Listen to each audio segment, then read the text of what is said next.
Welcome back to the Vacation Rental Success Podcast. It's Mike Bayer, CEO and co-founder of the Vacation Rental Formula Business School, and I'm thrilled to share the fantastic response we've had to our newest training program, Thrive Essentials. Launched in October of 2024, Thrive Essentials is designed to be the ultimate onboarding tool for vacation rental property management teams.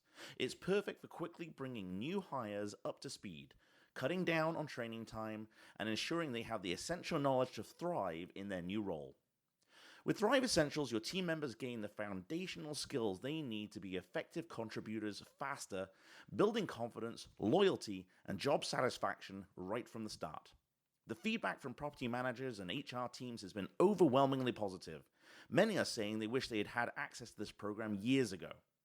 Enroll your new team members in Thrive Essentials today, and you'll see how quickly they adapt, contributing with confidence and being effective within days.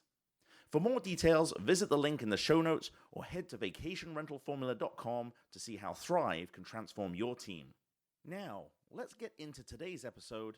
Here's your host, Heather Bayer. One of the things you may not know about me is that I was a hypnotherapist a while back before I got into the short-term rental space. And I was able to use my knowledge and skills to impact the way my business became successful. No, not by hypnotizing guests and owners directly, but by using my knowledge of hypnotic language and persuasion techniques in listing copy and communications. We all bring different skills and experience to our roles in the short-term rental industry. And this episode focuses on one property manager who is the perfect example of how diverse life experiences can shape success in our business.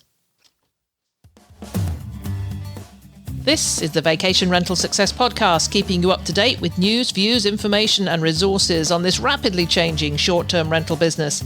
I'm your host, Heather Bayer, and with 25 years of experience in this industry, I'm making sure you know what's hot, what's not, what's new, and what will help make your business a success.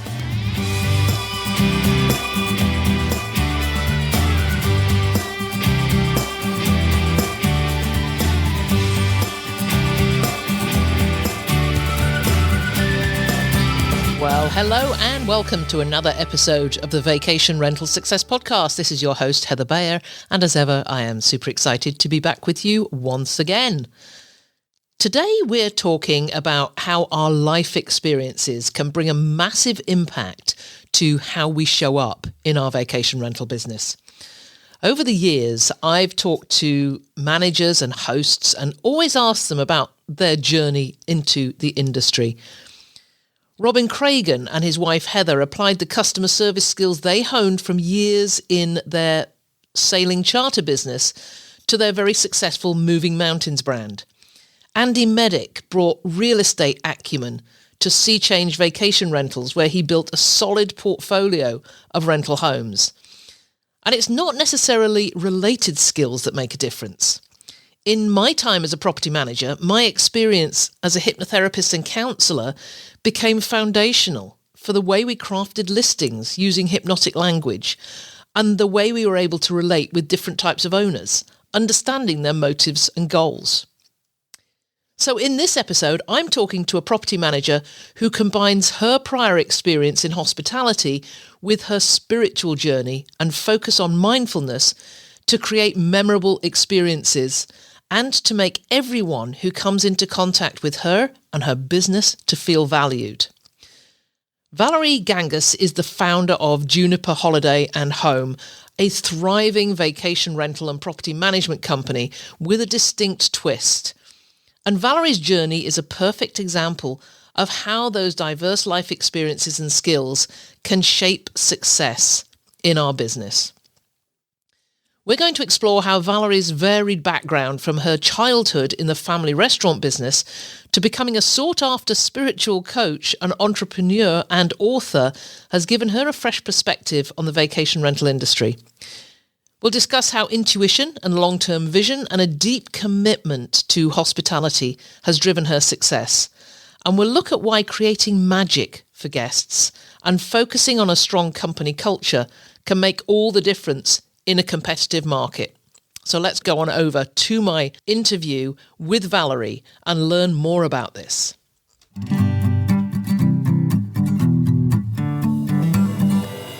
So I am so excited to have with me today somebody that I sat down with at a VRMA conference, not this year, but last year. And we found we had so much in common that I said at that time, got to have you on the podcast. It's been over a year, but I'm so glad to welcome Valerie Gangas from Juniper Holidays and Home to the podcast. Welcome, Val. Thank you so much for joining me. Thank you for having me.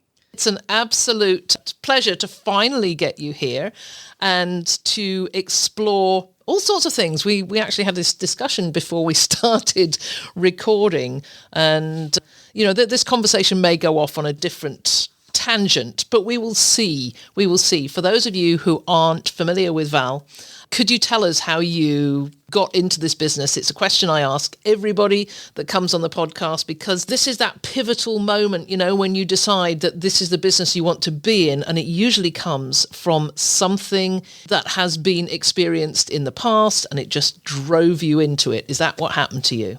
My answer is probably going to be similar to other people's answers, that I kind of fell into this. My whole background is the restaurant and bar business. My father owned restaurants, my uncles, cousins, everybody on the Greek side of my family, everyone was in hospitality. So I've grown up in hospitality, worked for, 16 years, 18 years in restaurants and bars. That's all I had ever done. But my desire was always to own hotels. It's because I think I wanted to have like a longer experience with people, not just a couple hours at dinner.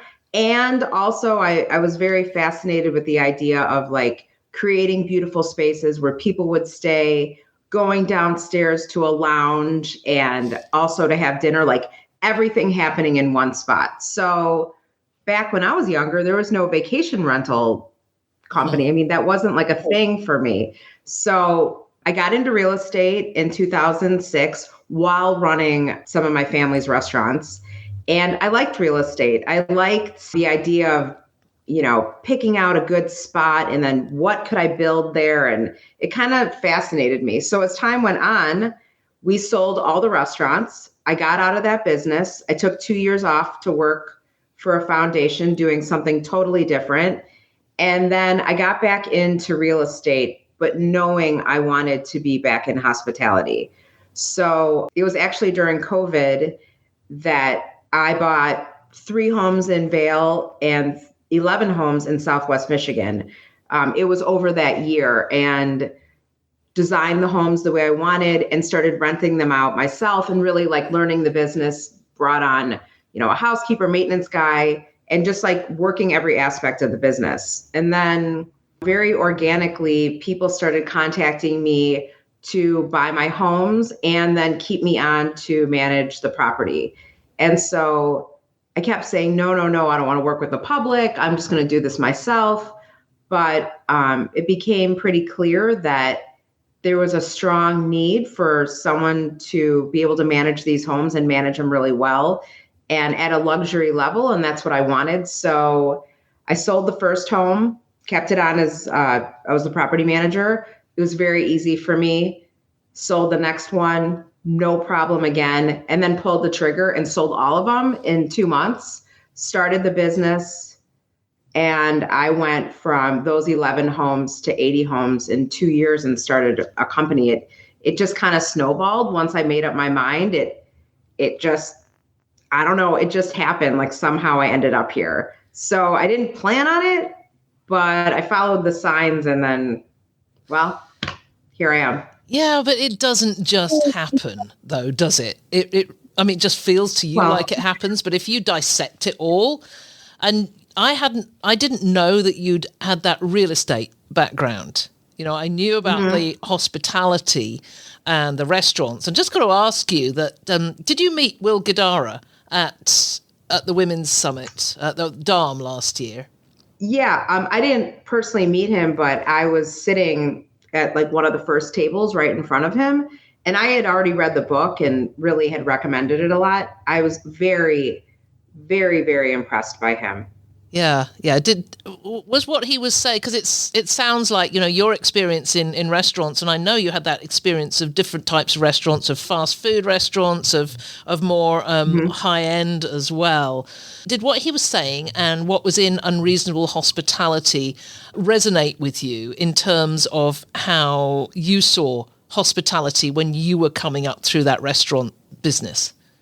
Absolutely. I felt like he reached into my soul and pulled out what had been motivating me since day one and put it on paper. I have always been about experiences for people, the relationships that I have with them, making their time at our restaurants unforgettable and magical. It's always been that way. I didn't have to think about it. It was just like a natural feeling for me. So when I actually saw it like written down and how beautifully he stated everything, I'm like, this is it. This is about service. This is about creating experiences for people. And this is why I love hospitality and will always love hospitality. So we talk real estate, the restaurant business. What you haven't mentioned is your spiritual background as well. And the fact that you're an author of 2 books and you are, I suppose, almost a spiritual entrepreneur in a way. Can you just cover that part, because you bring that into your business as well? And I'm beginning to see already how this all combines. But tell us about that spiritual journey that is now reflected in the way that you run the business now. Yeah, so I've always been a deeply spiritual person. I've always been very interested in the unknown, unseen world, thinking about God and miracles and all those things when I was younger. My mom was a mystical poet, so she would talk to me about, different mystics and kind of things that you normally wouldn't be talking about. It's like the deeper meaning of life, the interior world. Yeah, the sorts of things that don't usually come up at the dining table, right? Right. But for me, it was totally normal. I mean, my mom, I to this day, she was like my soulmate. She was my guru. And so she led me down this path, and I was very interested in it anyway. So it's like she was feeding into this deep desire I had anyway for spirituality. And then so as time went on, I started reading more and more books about spirituality. And this started in like junior high, that I really was going deeper. And then by the time I got to college, I wasn't going to even go to college. I thought, I'm just going to start a business, because I had this other side of me that was an entrepreneur it's really my mom and my dad. Like, I am a combo platter of these 2 very, very different people. So I had this, I'm going to go out there and I'm going to start businesses, and that's going to be easy. And I don't need to go to college. But anyway, the long and the short of it was, I did end up at school, and I said to my parents, the only thing that I care about studying is God. I'll learn everything about business in the real world. So I was a comparative religious studies major, and I minored in women's studies, but I wanted to learn about what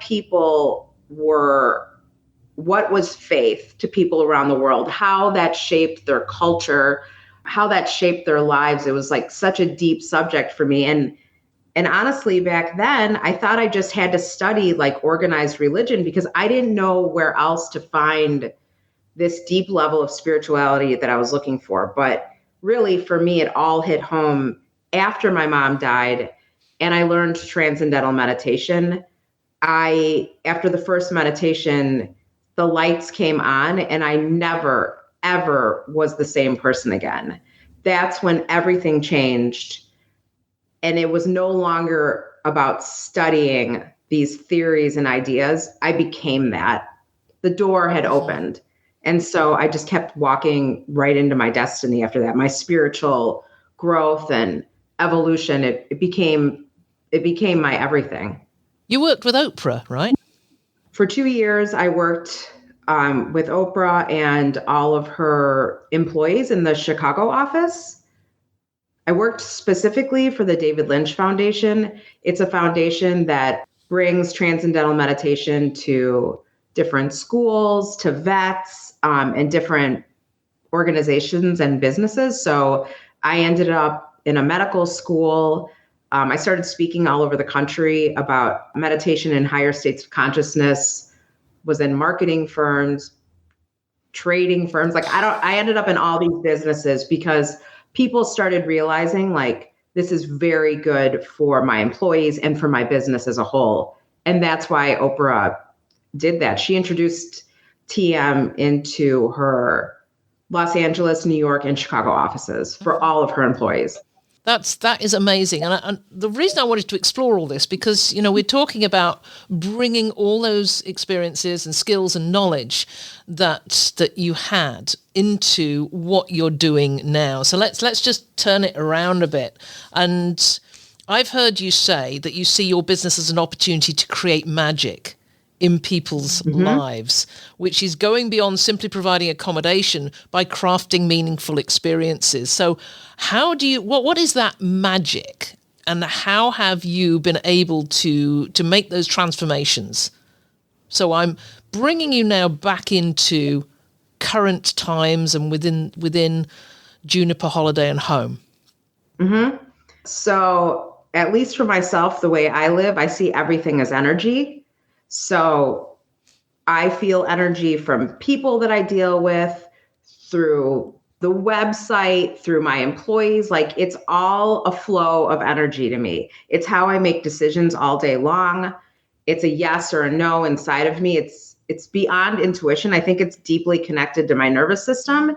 And it's kind of like an alarm that goes off inside of me that's yes, no, it leads me.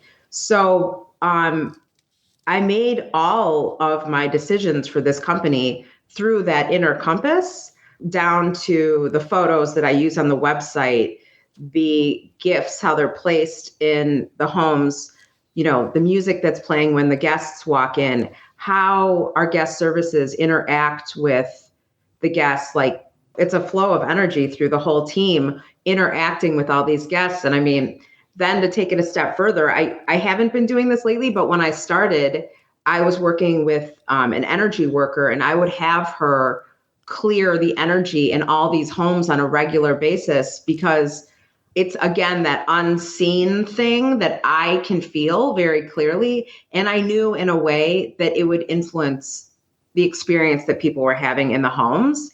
So, asking my cleaning people to please make sure you open the windows and let some fresh air in after every guest, and just little things that I've done to kind of control the flow of energy in these homes. And then, of course, the level of customer service. I think we're at an A+ level in this company because it's important. We surprise our guests with birthday cakes and treats for their dogs, and really listen to them in the process before they get to our house to make sure when they get there, there's some sparkle, something that's going to make it different for them after they stay with us. So how many properties do you have currently? 75 right now. All right. So 5 aren't on the market right now. So let's talk about scaling, because that's what I've heard from people about, when you're making this magic for guests, how do you scale that? So if it's at 75, can you do the same thing at 150? Sure. I think it's just who we are. I've really only been working with the public for 2 years, so not that long. I didn't do a whole lot of advertising, and I think actually I came into the area where I'm at in Southwest Michigan pretty quietly. No sign on my office. I never lived there. I mean, I just was constantly going back and forth. I think it was this energy that I'm talking about that kind of took hold of this company, and having great relationships with a lot of the real estate agents. And it just turned into all referrals for us. Homeowners telling other homeowners, guests buying homes in the area and then wanting to work with us. It has been very organic and natural, and just, it seems fast. It doesn't feel fast to me, but I guess it is. But it was just word of mouth, really. Yeah. And direct booking? Yeah, that was pretty good with us too. We've consistently been around 60%. I think that has to do with how much we interact with the guests. Right out of the gate, I said, hey, someone can book on Airbnb once. That's fine. But let's make sure that they don't ever book on an OTA again. So how are we going to make that happen? And that's like, I have a beautiful welcome card in the house. When they get there, without being obnoxious, there's a lot of information sprinkled in about booking directly with us and how that saves money. It's just easier, blah, blah, blah. But, and that's great. But honestly, I think people really like our guest services and stuff, and they call back, they ask for a specific person, and they tend to just book directly with us the second time around. How do you share this philosophy amongst your team and your particularly new team members? When people come on board for the first time, how do your values and philosophy just get shared amongst them? I'm really particular who I will hire right out of the gate. I'd rather spend the time picking the right person than having to deal with, having the wrong person and the pain that comes with that. So right out of the gate, I'm asking other people who I think are amazing, like, who do you know that's amazing for this position? I have pretty much gotten everyone in the company through knowing someone else that's already worked with me. So then we utilize stuff like PI, to see what are they really best suited for and what's the best way to communicate with the person. And then lastly, I have the whole company actually meet this person before I hire them. And we have to decide as a group, because I already have a really good group and I trust these women. It's all women right now. I trust these women 100%. And if they were to say to me, this person is not a good fit for us, and that was a collective no, I would not hire that person. So far, so good. We all work really well together.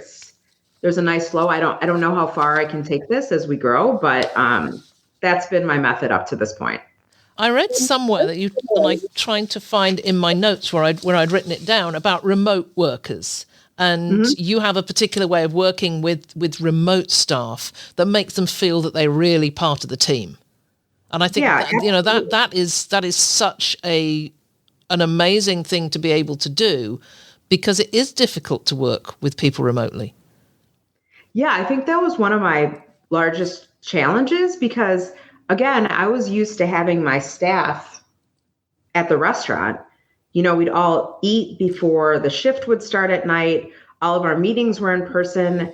I mean, we became family at the one restaurant that I was running. It's like there's something about having everyone in person. We're still all close. So I had to rethink all of that because I was not in person with everyone. And I also started this company during COVID. So it just it is what it is. So I had to think about how am I going to keep us all connected? And it really turned into like a lot of Zoom calls, flying all over and meeting people in person and sitting down and having a meal with them. That's very important to me, to just be with the person and talk about things other than work. I want to really know everyone that I work with. Like, I want to know what they love, what they're passionate about. I'm always open to all of their ideas. And we do use Slack, which is great. It's better than all of us, on our cell phones texting each other. But it really, I think, boils down to the kindness in our company and the respect, and really leaning on each other and respecting everyone's ideas and thoughts. It makes for a really peaceful, fun, kind environment. And that does trickle down for me because I won't accept anything but that. I cannot work in a toxic environment. I cannot. It's interesting. You talked about sitting down for a meal, and it was one thing that came out to me from Unreasonable Hospitality that was really, it sort of kicked me. And I thought, I hadn't thought about it like this. And this was the family meal. So he talks a lot about family meal when the whole team sat down to have a meal before the shift started or before the restaurant opened. And he'd ask everybody to come in with their customer service experiences. What have you done over the last couple of days that has been magic? And I think that's something that really impacted me. That's many of the changes that he was making in his own restaurant were coming directly from his staff, from the guy who did the dishes right up. That they would because they know. I always say, like, you guys are way smarter than me. You're the ones doing the job. You tell me. I hardly tell anyone what to do anymore because we're already established now. We have a good thing going. I want to hear their ideas. They're the one doing the job all day. They know way more than me. And back to the meal, I think this whole thing started for me because at my house growing up, my parents had these beautiful dinner parties, like all the time. And there was so much preparation and love, and the details meant so much. And it was all surrounding a meal. Mm-hmm. You know, I don't know if this is like an ethnic thing, like a Greek thing, but like food to us was everything. And my best times and some of my worst times have been around meals. There's something about breaking bread with someone that, at least for me, bonds me with them. It's like I have to eat with them and sit at a table and look at them from across the table to really connect. It's very important to me. So when he wrote about that in the book, I mean, that's what we did at the restaurant too, because it is such a bonding experience and a time to share ideas and just be happy. And to be able to translate that to relating to remote staff, I mean, that is challenging, but it looks like, sounds like you have been able to get there. So in terms of your staff, how many are actually in an office and how many are remote? So we have our main office, which is in Union Pier in Southwest Michigan. There's 6 people, not counting the housekeepers, in that office. Yeah, that's a really there must be a really close-knit group. Oh, they're amazing. And my head of operations, she is so incredible. She has embodied all of this that we're talking about. She cares about her staff, all the housekeepers, maintenance, the field runners. Like they're a family there. So again, that's why to me it's the energy in the leaders that you're picking that makes all the difference in the world. Exactly. So I want you to talk about cathedral thinking, because I've been listening to some podcasts that you've been on and been researching some posts that you've written. You've talked about cathedral thinking, and I'd love to hear about how you apply that to your business. Well, really, that was Alex's brainchild. She asked me to speak on a panel about that. I'm always building upon all of this in my mind. It's always growing.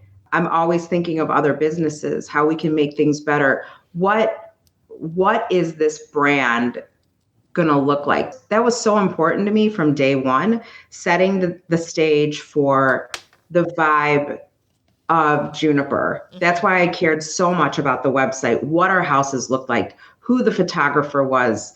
For me, it's all in the details, and then it adds up into something amazing. And I told myself, okay, if you're going to do this, you're going to do it big. You're going to be the best at what you do. And this is going to carry on. Like, this is going to have meaning. My grandpa always told me growing up, like, your name is everything.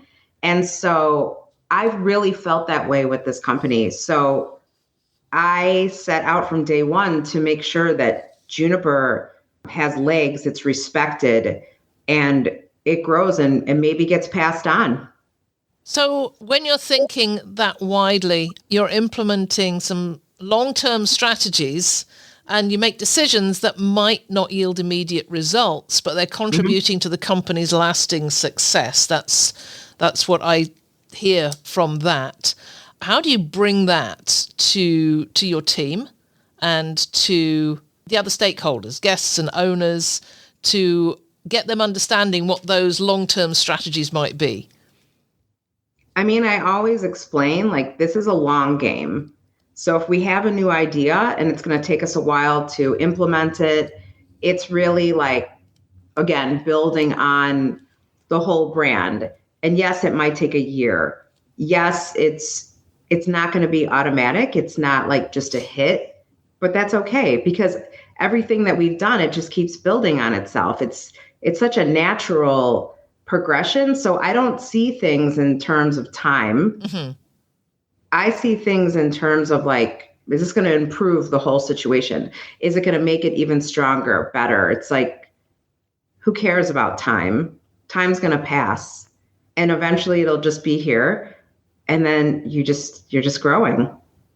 It's like going with the flow. Going with the flow. And I'm more interested in the ideas. Like, I'm grateful when I have cool ideas about, well, I would like to see it this way. I was just at a dinner party and I was explaining that, like, first you have the idea. It's like that, like, intuitive hit, and you know it's a good one. And then you prep and you plan, you quietly plan, you put everything in place, and then you execute, and then it lives, and then you're just on to the next idea. It's just a flow going through you that, I don't know, it has a life of its own. Yeah, it's a little like what we were talking about before we started recording here about, the next thing, about wrapping something up and then moving on, but always having that focus in the future. And I can't help but do that. I have so many ideas. I'm so excited about so many things that it's like, okay, well, what about this? Like, I really want to do that. And I know those ideas are not random, because they never have been. Your thoughts about people aren't random. Your ideas about things aren't random. Like, they're popping up for a reason. So look at them. They mean something. Yeah, I firmly believe in that. This is the subconscious speaking, and totally. We just have to listen to it and not just flick those ideas away. Oh, absolutely not. They're gold. And really, I think you and I know about making the subconscious conscious. And this is in a positive business sense. Mm-hmm. Like, that's why I meditate. That's why I spend time alone, quiet, because then I can dive into this magical group of ideas that I have inside of me and then bring them up and make them real. I mean, they're already real to me, even though they're inside of me. It's just, I need a way to access them. And for me, it's through silence. Mm-hmm. Yeah. If there's too much noise, then I know they're there, but I can't hold on to them. Yeah, I love my silence too. Where do you go to find your silence? Physically, in a physical location?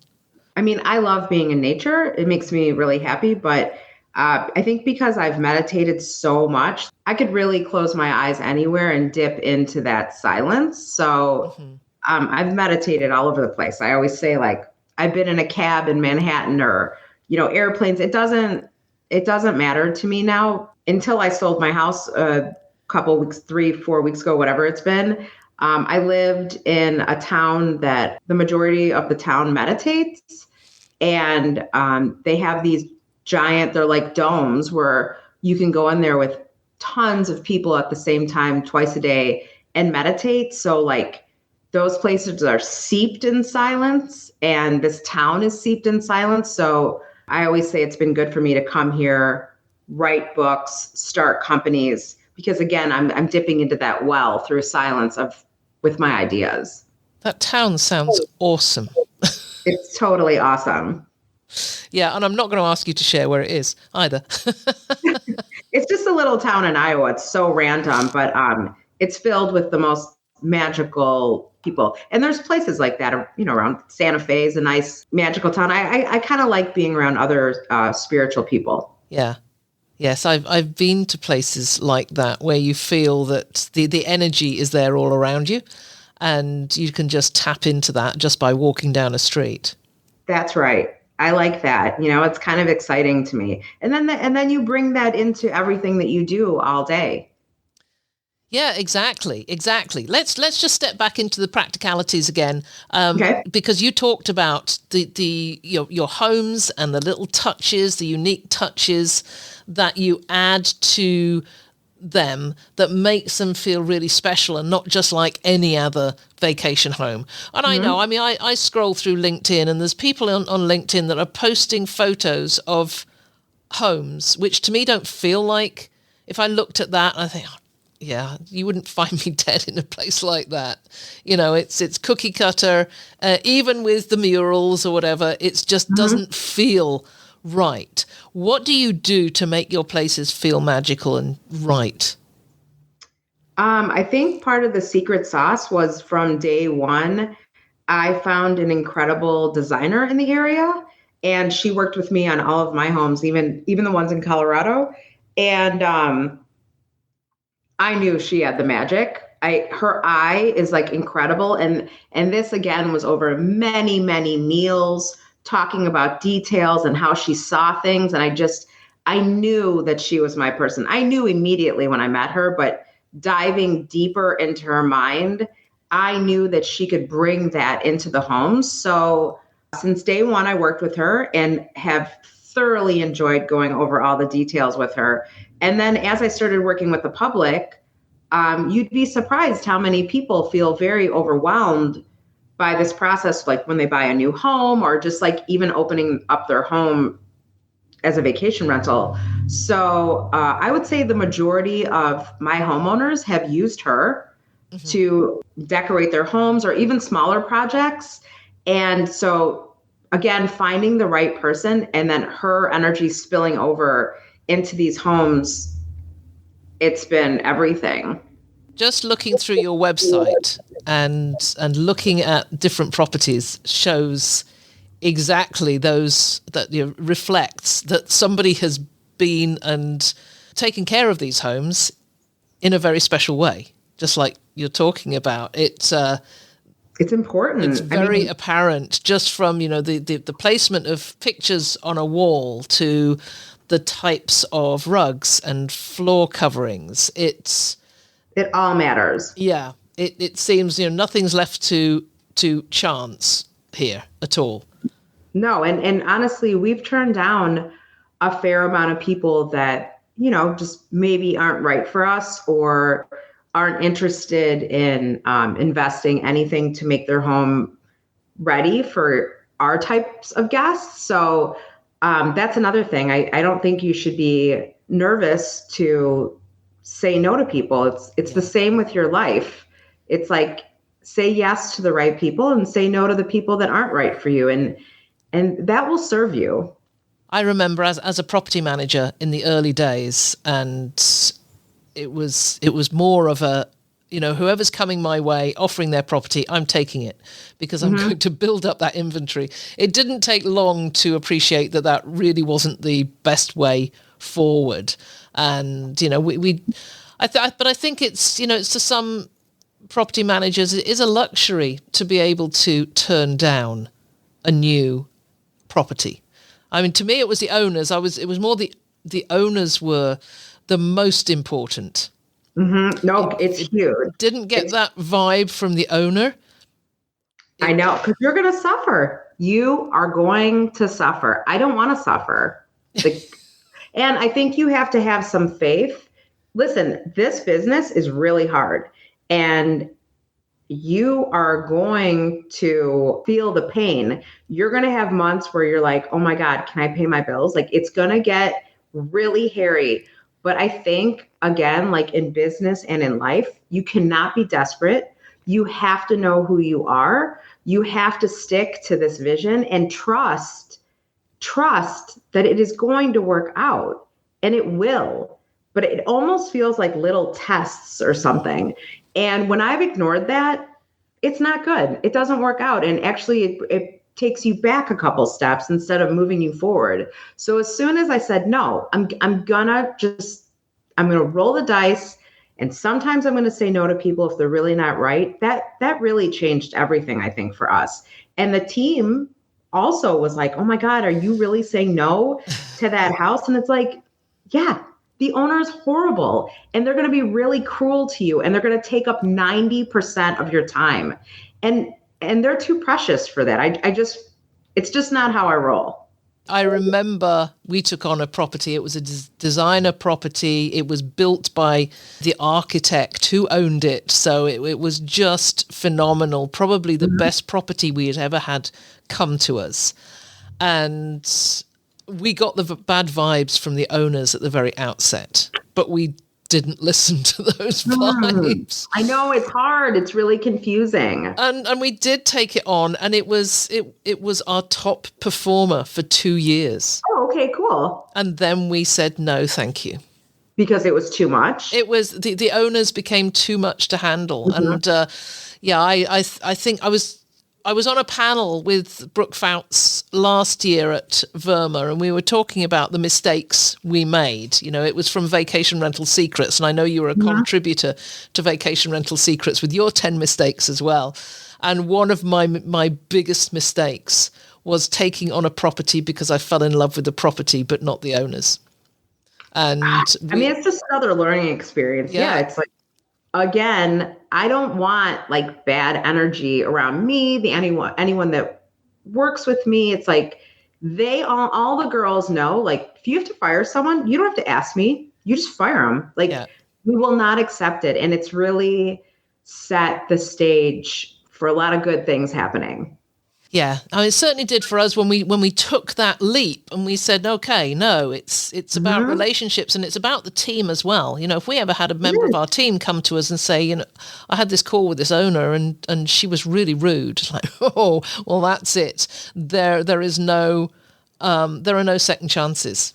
I have gotten on the phone and been like, we're done. We are done as of today. You know, I won't accept it. I won't let that happen to the team. It's just not worth it. I always say, like, there's 8 billion people in the world. Like, you don't have to accept scraps. Like, why? There's one door is going to close, but then there'll be 50 people behind that person that'll be right for you. And then that'll be a joy to work with them.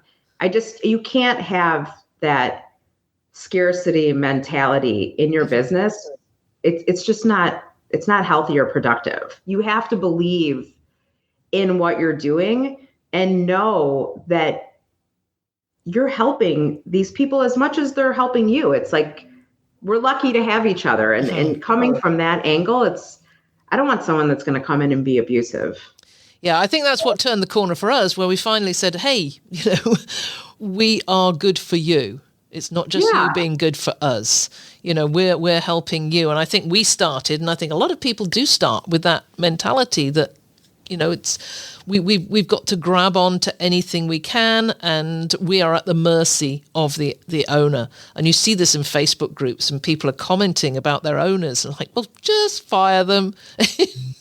You know, it's not worth it. It's not. It's going to occupy all of your time and your energy when you could be thinking of, like, how to move the company forward or how you can make things better. And instead, you're going to be dealing with someone that's yelling at you because they don't know who they are, or they're stressed out. Like, it's always that. It's not what you think it is. It's just they're miserable.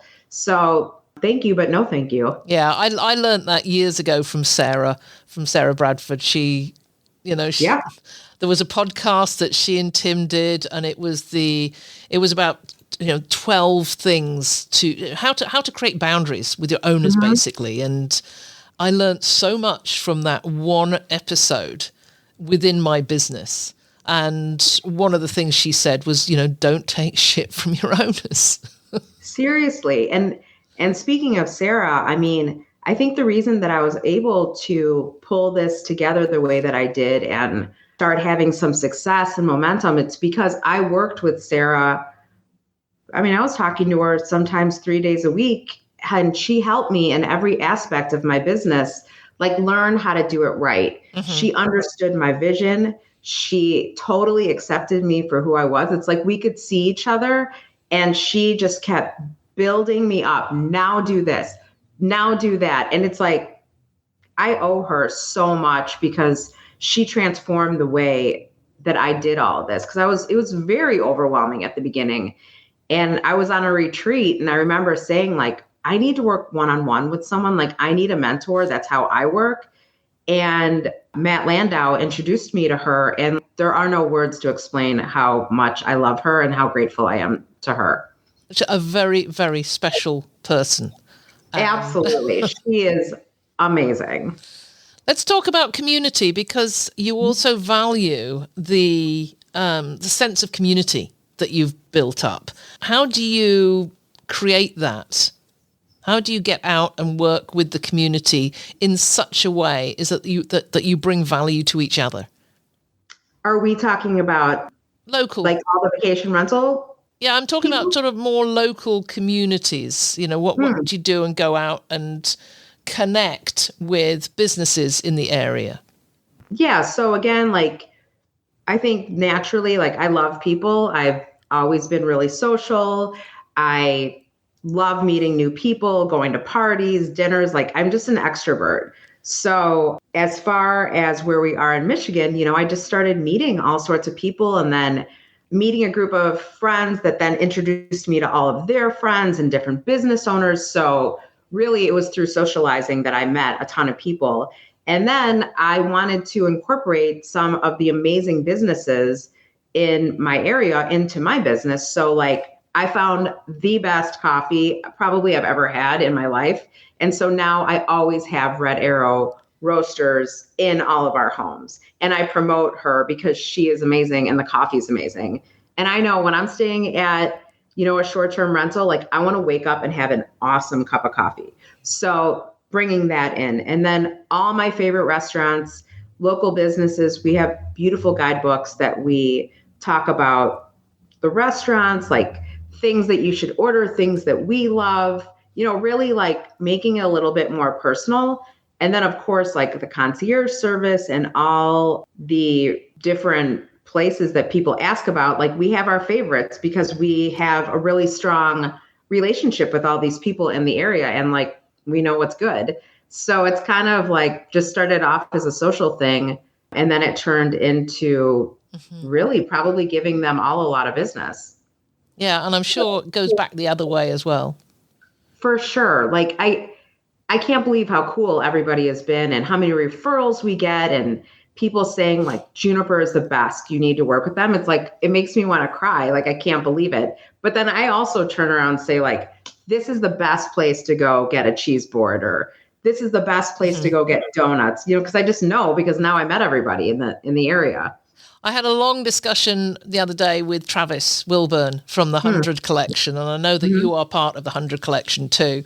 And, you know, he talked for 90 minutes, in fact, on the value of getting involved with community and making those partnerships.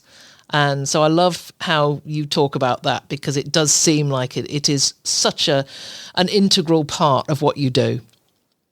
I don't know how we could run these types of businesses if you weren't involved with the community. I mean, I just naturally want to be. It's not like no skin off my back. It just brings me joy. But I mean, we're companies that are local, you know, we're not like Marriott or something. So I don't even see how you could run a company like this if you didn't know a ton of people in the area. There's no downside to it. Yeah, and that's interesting because I've been doing some work on creating some tutorials that share to people who are new to this business what it's about. And part of that is telling them about the difference between remotely run companies and locally based companies.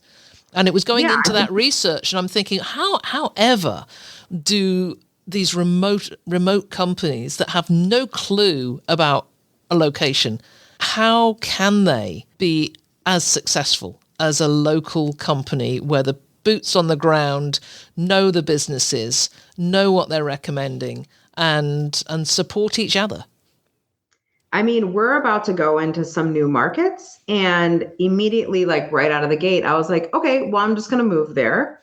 And I'm going to recreate what I did in Michigan and I'm going to meet everybody and it'll be very easy for me. And I will begin the process again because it does start with community and meeting people. And I have to know for myself, what's the best street? Where's the best place to get gelato? Like, I'm a person that needs to experience things and then I know it. Yeah. And then I can talk about it and I can plan things and I can build things. So I think it's hugely important. And then after that, it comes down to hiring the right people who are going to be your boots on the ground. If you are going to be in multiple locations, like in these different locations I go into, I will make sure that I hire the best and they will be involved with the community because they'll naturally just want to. Yeah. Yeah, exactly. That was in fact just about my last question. It was going to be what's next for Juniper Holiday and Home. So I guess moving into new locations is one. Anything else that is coming up in the next few years? I think there will be some hotels. That's definitely part of the plan because again, that was like my childhood dream. Now I'm going to make it happen.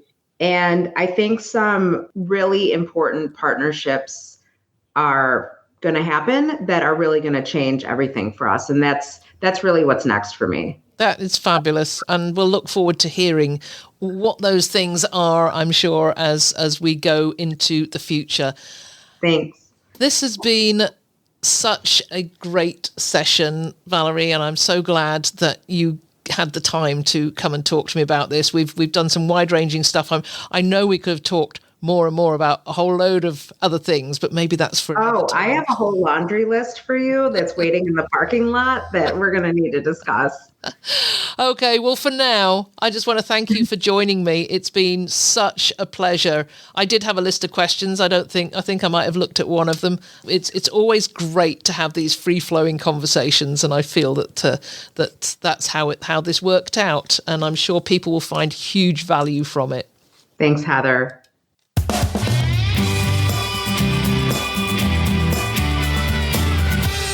Well, thank you so much, Val Gangas, for spending that time with me. And we certainly explored a lot in that episode. I do hope you enjoyed it. We went down some roads I sort of hadn't predicted, and I had a whole list of questions that I didn't answer because I just wanted to let that conversation flow.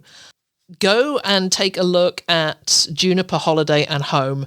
It's a beautiful website. And it is the epitome of what Val is trying to achieve, her goals and her vision for the business. And my viewpoint is we learn something, even if it's just a little thing, from everywhere we go, everything we look at. So take a look at the website, see what you can take away from it. And also from some of the things we talked about, going from developing that amazing team to having the faith in the team. And I think that's what came across to me so powerfully, was having so much faith in the team that they just get on and do it and create without your input. But they're doing it in a way that helps you achieve your goals and helps you get to where you want to be with your business. So as ever, if you want to know more about Valerie, go to the show notes. I'll have a link to her LinkedIn profile. We didn't really mention the 2 books that she's written. Those, I will put links to both of those books in the show notes as well. And, encourage you to explore a little more about what she does and the methods that she's using to create success. Thank you once again for joining me. Always an absolute pleasure to have you share time and have my voice in your ear.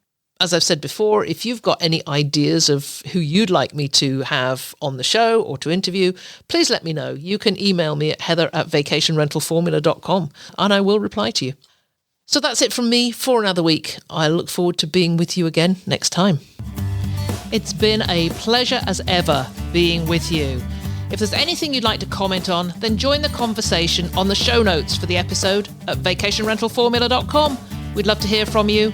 And I look forward to being with you again next week.